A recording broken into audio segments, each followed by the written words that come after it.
প্ৰাসংগিক।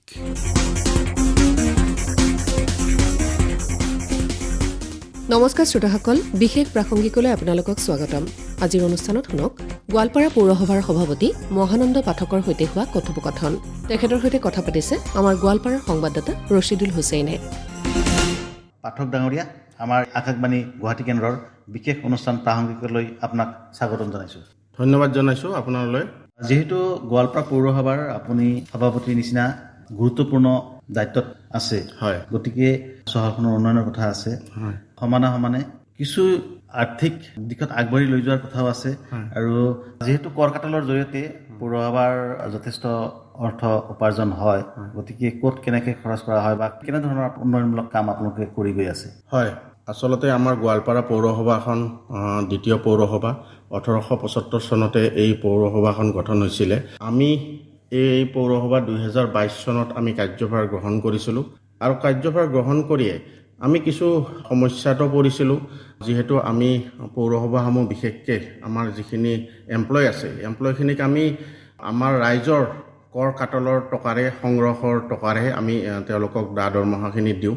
আমি যেতিয়া কাৰ্যভাৰ গ্ৰহণ কৰিছিলোঁ তেতিয়া সময়ত আমি কিছু অসুবিধাৰ সন্মুখীন হৈছিলোঁ যে বহুত আমাৰ কৰ্মচাৰীয়ে ইয়াতে দৰমহা পোৱা নাছিলে আৰু কিছু আমাৰ চাফাই কৰ্মীসকলৰ তেওঁলোকৰ দৰমহা বহুত ন্যূনতম আছিলে। আমি সেই বস্তুটো কেনেকৈ উন্নতি কৰিব পাৰি তাৰ বাবে আমি প্ৰচেষ্টা হাতত লৈছিলোঁ।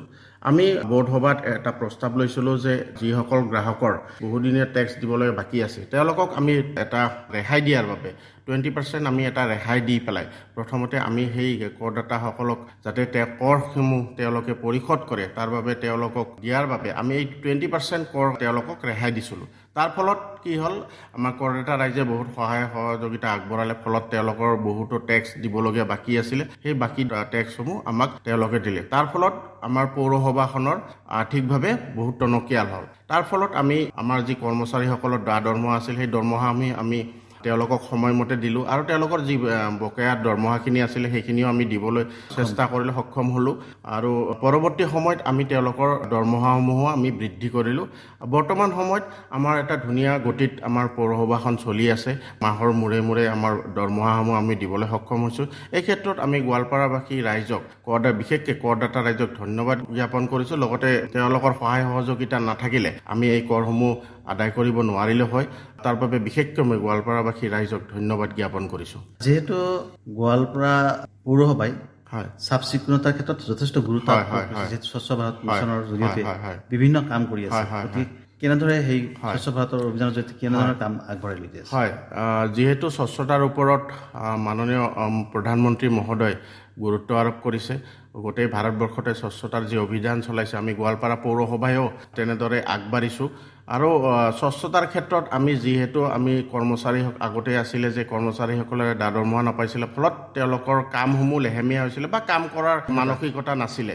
কিন্তু বৰ্তমান সময়ত যিহেতু তেওঁলোকৰ দৰমহাসমূহ নিয়মীয়াকৈ পায় তথা তেওঁলোকৰ বৃদ্ধি হৈছে, তাৰ ফলত তেওঁলোকেও আগ্ৰহী কাম কৰাৰ বাবে। তাৰ ফলত আমাৰ গোৱালপাৰা চহৰখন চাফ চিকুণ কৰি ৰখাৰ ক্ষেত্ৰত আমি এতিয়া আগতকৈ বহুত চাফ চিকুণ এতিয়া হ'বলৈ সক্ষম হৈছোঁ।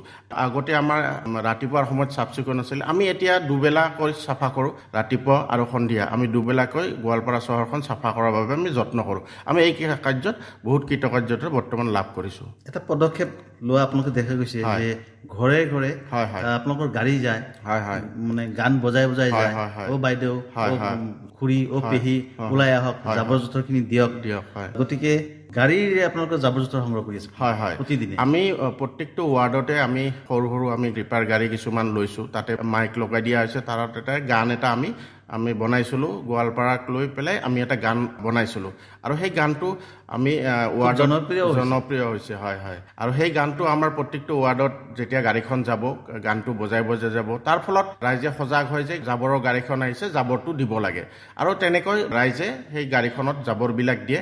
নিয়মিতভাৱে এই কামখিনি আমাৰ এতিয়ালৈকে কৰি থকা হৈছে।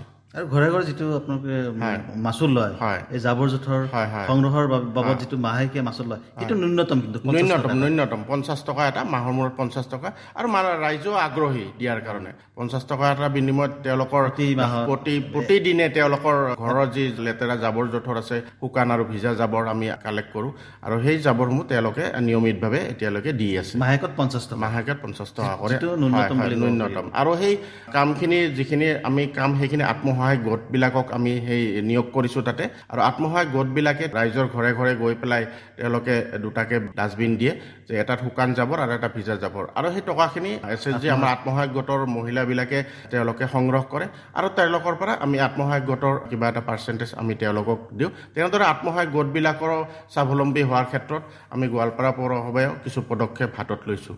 পৰিষ্কাৰ পৰিচ্ছন্নতাৰ ক্ষেত্ৰত মই আৰু এটা কথা জানিব বিচাৰিছোঁ। আপোনাৰ মল মূত্ৰ নিষ্কাশন প্ৰকল্প এটা আছে, সেইটো সম্ভৱতঃ আচলতে গোৱালপাৰাখন পৰিষ্কাৰ ক্ষেত্ৰৰ কাৰণে আমি নতুনকৈ এটি যন্ত্ৰ আমি সংযোজন কৰিছোঁ গোৱালপাৰা পৌৰসভাত, যিটো আপোনাৰ চুইপিং মেচিন বুলি কয়।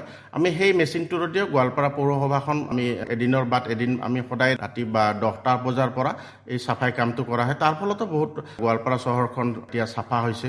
আৰু মল মূত্ৰৰ ক্ষেত্ৰত আমাৰ এটা প্ৰজেক্ট আছে, যোনটো ফিকেল স্লাছ ট্ৰিটমেণ্ট প্লেণ্ট, যোনটো আমাৰ পৌৰসভাখন হোৱাৰ পিছতে আমি সেই প্লানটো আৰম্ভ কৰিছিলোঁ।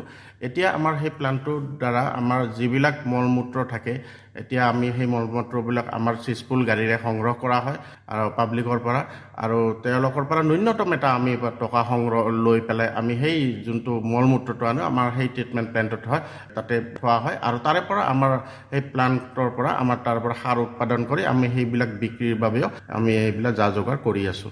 যিহেতু গোৱালপাৰা চহৰত আচলতে পূৰ্বে দেখা গৈছিলে যে কৃত্ৰিম বানপানী হয়, কিন্তু কৃত্ৰিম বানপানী যাতে নহয় তাৰ প্ৰতি লক্ষ্য কৰি আপোনালোকে কেইবাটাও বিশেষ ধৰণৰ নলা চাফা কৰা গাড়ীও আপোনালোকে কিনিছে। হয়, আমি আচলতে মানুহেদি কৰিলে কিছুমান নলা আচলতে চাফা নহয়, তাৰ ফলতে আমি আৰু এটা যন্ত্ৰ আমি সংযোজন কৰিছিলোঁ, যিখন আপোনাৰ ছুপাৰ চাকাৰ বুলি কয়, সেইখনো আমি গোৱালপাৰা পৌৰসভাই সংগ্ৰহ কৰিছোঁ। আৰু তাৰ ফলত কি হয়, মানে কিছুমান ড্ৰেইনত মানে আমাৰ লেবাৰবিলাক যাব নোৱাৰে, সেই ঠাইবিলাকক আমি সেই যন্ত্ৰখনেদি আমি সেই ড্ৰেইনবিলাক চাফা কৰিছোঁ। তাৰ ফলত কৃত্ৰিম বানপানীৰ সমস্যা যোৱাবাৰ হোৱা নাই, আৰু এইবাৰো চাগে নহ'ব, আমি আশাবাদী।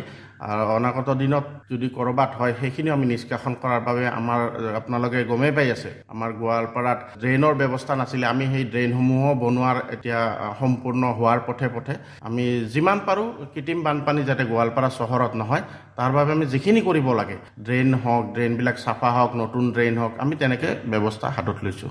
আৰু এটা বিষয় মই জানিব বিচাৰিছোঁ, খোৱা পানীৰ ক্ষেত্ৰত আপোনালোকে এটা বটলিং প্লান্ট ইতিমধ্যে নিৰ্মাণ কৰি আছে, অচিৰেই সেইটো কাৰ্যক্ষম হ'ব। হয়, বটলিং প্লান্ট এটা আমি কৰিছোঁ, যে মিনাৰেলেটেড বটলিং প্লান্ট এটা আমি বনাইছোঁ। তাৰ ফলত আমাৰ যি কৰ্মসংস্থাপনো বৃদ্ধি হ'ব, তাৰ ফলত আমাৰ তাৰ পৰা যিটা ইনকাম জেনেৰেট হয় আমাৰ সেইটো পৌৰসভাত আহিব। তাৰ ফলত আমি ৰাইজৰ বিভিন্ন সমস্যাসমূহ সমাধান কৰাৰ বাবে আমি সুবিধা এটা হ'ব। তেনেদৰে আমাৰ পৌৰসভাৰ কামসমূহ চলি থকা হৈছে। আৰু যিটো দৰত আপোনালোকে পানী দিব বজাৰত, সেইটো হয়তো 10 টকা দৰত যিটো আমি পানী খাওঁ, সেইটো হয়তো ৰাইজে 8 টকা বা 7 টকা দৰতে খাব পাৰিব, সেনেকুৱা আপোনালোকে? আমি তেনেকৈ এইটো চিন্তা চৰ্চা কৰি আছোঁ, কিন্তু বস্তুৰ মূল্য বা কি গোটেইখিনি বস্তুবিলাক চাই পেলাই আমি পৰৱৰ্তী সময়ত সেইটো সিদ্ধান্ত ল'ম।